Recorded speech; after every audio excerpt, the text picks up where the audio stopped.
Welcome back, and we are excited to start the 2021-2022 school year as we bring our students back this coming Thursday, August 5th. Unfortunately, the pandemic is still in play, and as you are likely aware, we have our reentry plan. In fact, our reentry plan has been out there for really the bulk of the summer. You know that reentry plan is set up in a stoplight fashion of green, yellow, and red, and it is our full intentions to operate in the green. Obviously, that will be based upon the circumstances. Some of the things that come into play or questions that we have had when it comes to masking. We encourage masking if an individual student has not been vaccinated or is not the vaccinations are not to their age group yet.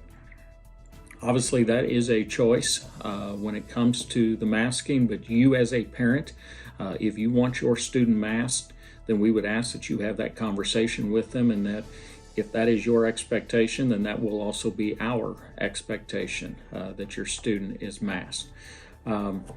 We also encourage the vaccinations. We've worked with the Knox County Health Department to do a couple different immunization clinics. And again, that is your choice, but if the dates in which we have done those immunization clinics have not worked out, we will work with you and the Knox County Health Department to be sure that your child is able to get an immunization. When it does come to masking on our school buses, there is no choice that students must be masked on the buses. That is a result of the CDC and the federal requirements and the guidelines.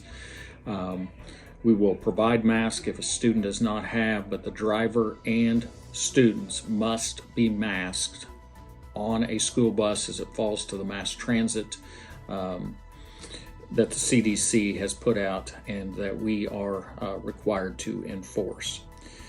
We know that especially with the Delta variant, that some of the symptoms are different as it pertains to COVID than what we've seen in the past. Unfortunately, some of those common symptoms that you would equate to with allergies come into play with the Delta variant.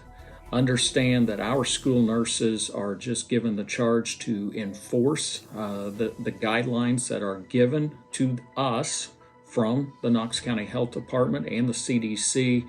They do not want to be put in those judgmental calls, but they are operating from a standard set of expectations and guidelines, not only from the CDC, but the Knox County Health Department.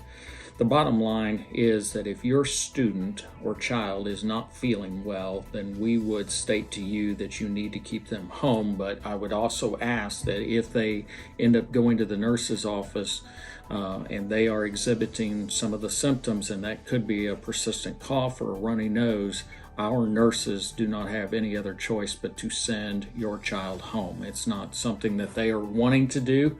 It's just following what has been given to us. We do have the virtual option. Now that deadline has passed. However, if it is in the best interest of the student and a medical provider also believes that and would put that in writing, we would work with you on that virtual option. Even though that deadline has passed, we would still grant. Now, we certainly believe that the in-person learning is the optimal desire, but we realize there may be some health circumstances out there that you are not comfortable with your son or daughter in the classroom, and as a result, if a medical professional deems that as well, we will work with you. Bottom line is, as we start this school year, we want those opportunities for all of our students in a safe manner. We want to be able to have fall athletic events at full capacity.